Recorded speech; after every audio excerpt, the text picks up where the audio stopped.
We are here to help students and people that are seeking jobs get different skill sets, get them ready in both hard skill sets and soft skill sets in different places. So we have come up with a program with in collaboration with ATFS and GMR Aero Academy, where we'll be doing training for students in the airport authority, and there's different programs for students to learn and also get jobs at the airport directly. As we all know, the aviation industry is vastly growing, and we need more people that are ready to work there.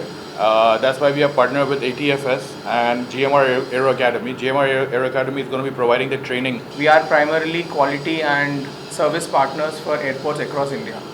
We work with the Mopa Goa Airport, Hyderabad.